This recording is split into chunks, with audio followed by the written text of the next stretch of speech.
Hi, welcome to Lifing with Lynn. Today I'm going to be sharing with you my personal salvation testimony. I feel that it's very important that I share this with you guys so you can better understand me and why I'm so passionate about sharing Jesus on my channel. Before I get into the video, if you have not yet subscribed to my channel, please subscribe, like, comment, share, help me grow, and yeah. Okay, so to go straight in, to best understand the position where I was by the time I got born again, I feel like it's very important that I briefly explain my background, as in like the environment I grew up in. But I really can't get into deep because it involves a whole lot of people that are not able to come up here and defend themselves if I make statements or whatever. So what I'm just gonna say about my childhood was that it was kind of difficult. Yeah, because okay, so my childhood was difficult. My parents separated when I was very young. And I had to alternate, obviously, like between my dad and my mom, and y'all, it's so difficult. I don't even know how to explain. But yeah, let's just keep it at I had a difficult childhood. So as a result of my childhood, I was very withdrawn from the world. Let me say that. I was like in a shell. I was very quiet. I was very timid. I was very fearful. I was that kind of child that just didn't want to be there. I didn't want to be noticed. I didn't want to be heard. Like, I just didn't want to do anything that would upset somebody and then they act somehow. And so it was that whole thing whereby I just wanted to be the good child. I just wanted to make people love me because I was doing good. So if I did something, if I made a mistake, or if something happened that got me into trouble, it kind of just really broke me because it showed. So it got to the thing whereby I was working. Okay, let's say that I was working for the love of others because I felt like I wasn't good enough. I wasn't loved. I felt like, I don't know, life was just terrible. Never mind the fact that my parents actually provided and did the most for me and my siblings. It was something that I felt personally. And then Christian wise background, growing up, we never really used to go to church. I know my stepmoms used to take us sometimes, but I really didn't have a solid church going experience or Christian experience. Although I thought I was Christian, right? I thought I was Christian, but I had this mindset that the more good I do, more than the bad, that's what would make God love me. That's what would make others around me love me. And that's what was going to make me go to heaven. So I tried to do good all the time. But then my good wasn't necessarily based on the word of God because I don't think I even read the Bible at that time. My good was actually based off of what do the people want from me. So it's like if having good marks is what made my parents happy, if not doing that and doing that is what made whoever who was an authority over me at that time is what made them happy, that's what I would do. And if I messed up and I got shouted at or I got into trouble, that really just crushed me. Okay, you'll get this thing. So as a result, as a child, I was really depressed. But people around me just thought it was just being quiet. Like, oh yeah, Lynn is so quiet, Lynn is so sweet. But really, I was a troubled child, basically. But then because of how I grew up, I didn't know that you could actually open up and speak to somebody. Because I felt nobody cared and I felt nobody could understand. And then because of this situation and how I lived, there wasn't really much that somebody could actually do because that was what was their type of situation. And so that's how I grew up. So at some point I had to move to South Africa. But before I moved to South Africa, whilst I was staying with my dad, we did move a lot. Like, Okay, not a lot, but it was enough for it to be a lot. So, moving with my dad, it was kind of okay because it was in the same country. It was in Zim. So you're moving from one school in Zim to another one. You're moving to a new community. It was easy to make friends because you all speak the same language. It's like the same background, the same. I mean, y'all can understand what I'm trying to say. There isn't that much of a huge difference. Yeah, you have to make new friends, you have to start all over again, but it was in the same kind of setup. So when I had to move to South Africa, that was really difficult for me. Like, I thought I would adapt because I was so happy to be moving with my mom's, but I didn't anticipate that I was not going to actually fit in. Like, when I got to the new school in SA, it was predominantly black, and it was at that time where there weren't that many foreign nationals in South Africa.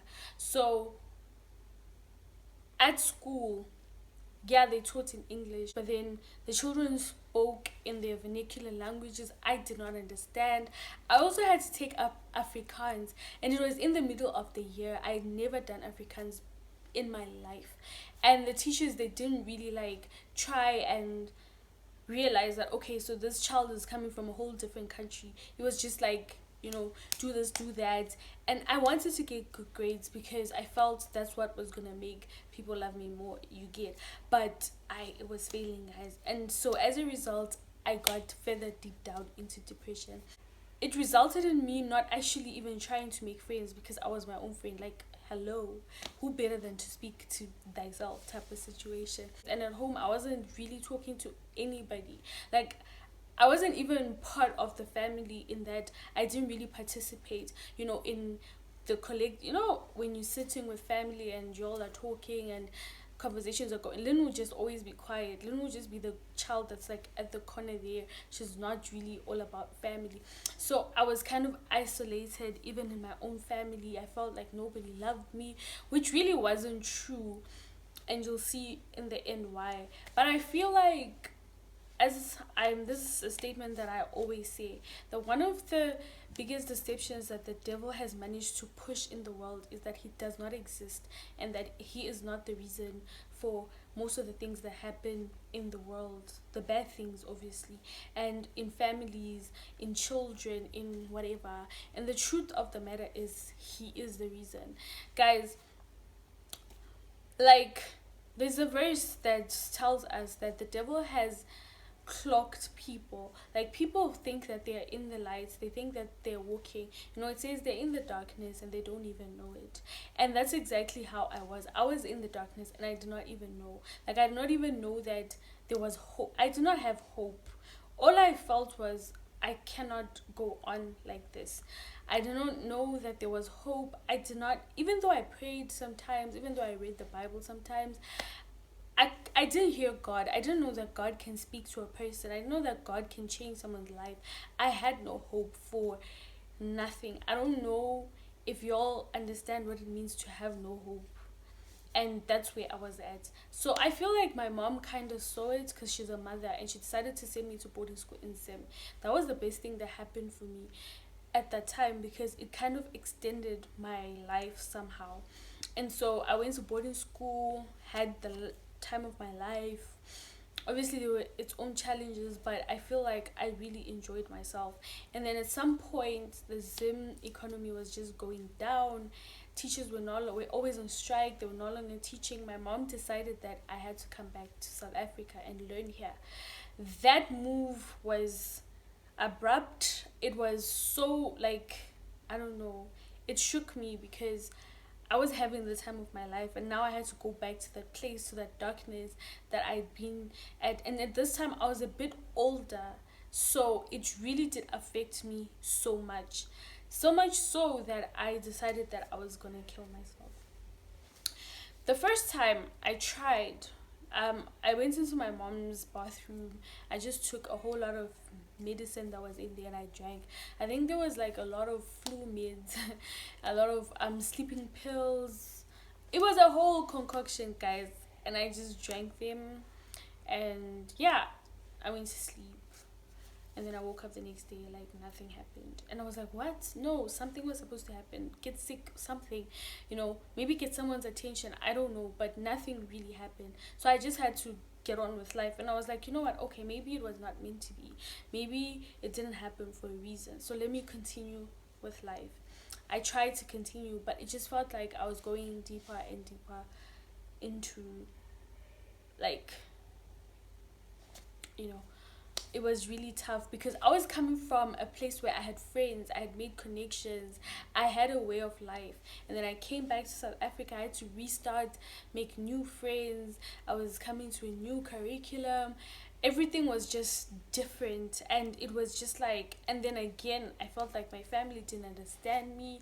I felt like they didn't love me, even though everything they were doing was basically for me. But I just felt, I don't know, guys, if it's like somebody that a lot of people love and then they commit suicide, and then everybody just doesn't understand why did they do that.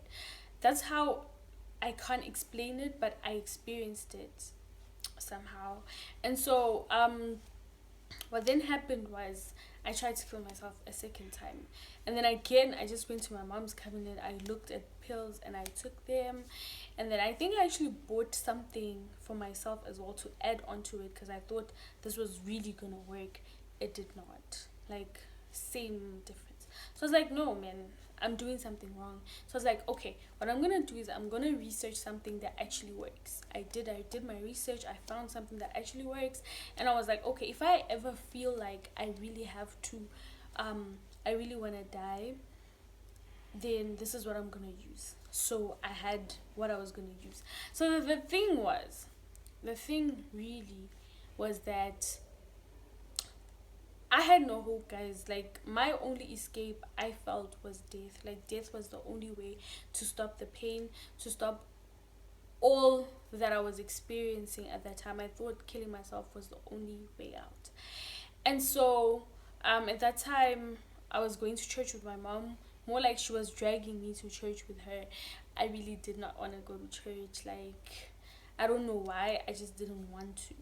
So the one time there was a pastor slash prophet who was coming to the church, like a special visitation by a pastor or a prophet that came to the church. So I went. And then whilst we were at the church, this was the first time I ever experienced that God actually speaks to people. So the pastor was preaching and ministering to others that were there, and now there was a deep desire that was birthed in me to hear what God had to say about me, to know what it is that he wanted from me. Like, at that point I was like, God, I want to know. I really, because I'm going through the most, and right now I'm seeing that you can talk to people, you can change people's lives. Please change mine. Please do something for me. That was the first time that I'd ever experienced something like that. So at some point the pastor did actually come to me, or like I was in front. I don't know what happened. Did he call me out, or I don't know, but I found myself before the pastor. And then the pastor actually said, guys, he was like, he could see in the spiritual realm that there was a grave dug for me, and I was just standing next to it. So at any point from now, your child is gonna die, and there's really nothing that he can do about that. So, like, it was like a death sentence. Like, I was like, what? So, God, you want to kill me? Like, I didn't even look at it as the pastor was the one that spoke. I looked at it as if that's exactly what God wanted. Like, God wanted me to die. Like, as if everything I've been through is not enough. You just want to kill me. Like, okay, I want to kill myself, but to hear that God also wants to kill you, that for me was like, no, man. So it crushed me. It crushed my spirit. It got me to a place where it was all darkness. If I thought I didn't have hope, at that point I had nothing left. And so, yeah, I was like, okay, so that's it. So in my mind I was like, I'm gonna kill myself before God does it. Basically, that was my mind. So remember, I had that thing that I found that actually works. So I was like, okay, this time I know I'm gonna do it. I'm gonna manage. But I had a few things that I wanted to do before I actually killed myself. And just to also explain how hopeless my life really was, you know, when people are always talking about what they wanted to be when after they finish school, how people want to get their license at the legal age at 16, how people talk about who they want to get married to, how their wedding is going to be like. I did none of that planning because I was so sure that I would be dead. Like, I never knew what I wanted to study after high school because I was like, I'm not even going to finish high school. I never even imagined getting married. Like, I never even saw myself getting married because I thought, even having kids, how many kids do you want? A lot of people had dreams. I had none because I was like, I'm not going to be there to experience those type of things. So, um, and so that's really how bad it was. So at this point, I made a list. There were things that I had to do.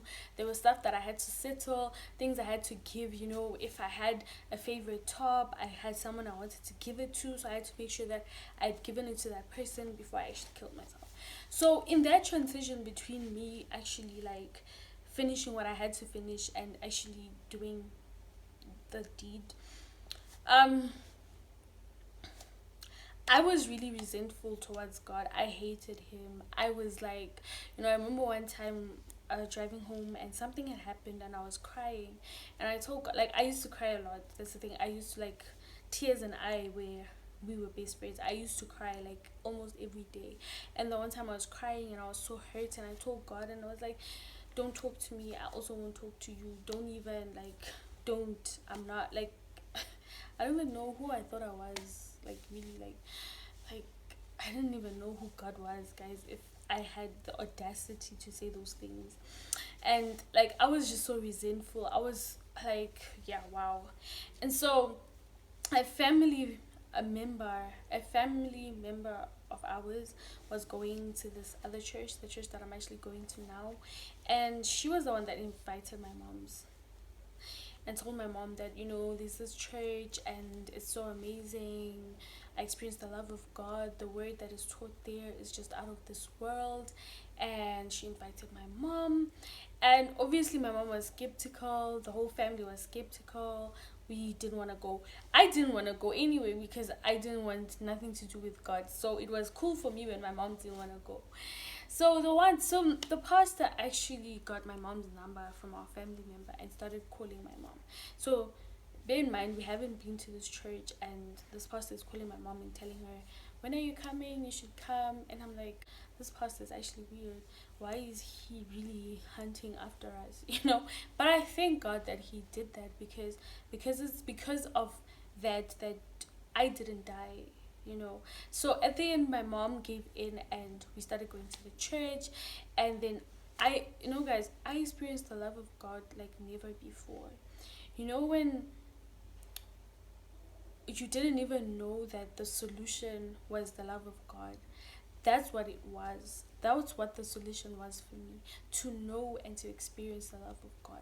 Remember, everything came down to the fact that I was always fighting for people's love. I was always feeling like nobody loved me. But I got to experience God's love so fiercely that all of a sudden I began to also realize that I was loved by my family. Like, it just also now, it was as if like light just came and it was like, how dare I say my family doesn't love me? Like, how, where, how did that come about? And it just became like, I began to appreciate my family more. I began to appreciate the friends that I had. I just appreciated the love of God. And once I experienced the love of God, I felt like it didn't even matter. Even if it had been true that nobody loved me, just by the fact of experiencing and knowing God's love, it really didn't matter who else loved or did not love me. Like, God's love just came and it gave me confidence.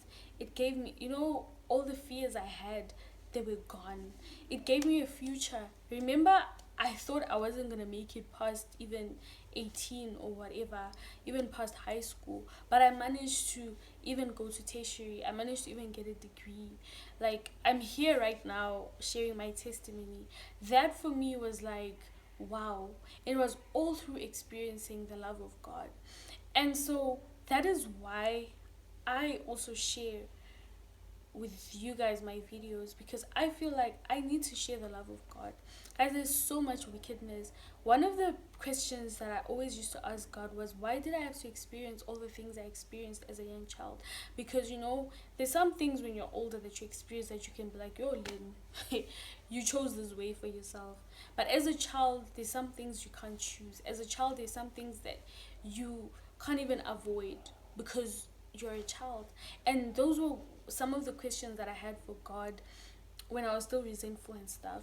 But one of the things that I've realized now as a Christian is that we need to reach out to the world, because there's so many people that are in desperate troubles, that are in desperate need of a solution, and they don't even know what the solution is. And the solution is Jesus. So many people go through unnecessary troubles because we are not going out there to share the word of God. If we share the word of God, we deliver a lot of people out of troubles. We deliver a lot of people out of problems. And they get to experience the love of God. They get to experience the hope that we have. Guys, we take hope for granted. Okay, personally, I feel like, having understood what it was like to not have hope, I feel a lot of people just take for granted that when you go through troubles, you feel like, okay, I'm gonna get through this because the Lord is my strength. Because of Him, we have the victory. We are more than conquerors. All those verses that we can just quote at the top of our head that give us hope. Some people don't have that. Some people feel like the only hope they have is through death, because they have no Jesus. But we have Jesus, and we should share Him, because people are going through the most. There's so much evil, there's so much wickedness in the world. Right now, there's this pandemic that a lot of people don't know how or what's going to happen tomorrow. But we have Jesus, and we know that He is the solution. And so we should honestly just share Him to everybody. Use all our platforms, all our strength to publish the gospel, because everyone needs it. They might not think so, they might not know so, they might even reject Him, but at least let us give them that opportunity to know that there is somebody that loves them, there's somebody who's here for them. And yeah, guys, so basically that's my salvation testimony, that's my story, that's why I share Christ. And I hope that you guys through this video better understand who I am and what I'm about.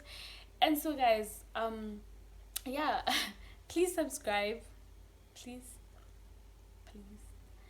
like, comment, share, click on the notification button, and I will see you guys in my next video, where I'll be sharing my convictions for 2021. Because yes guys, yes, 2021 is going to be the best year yet. So yeah, bye.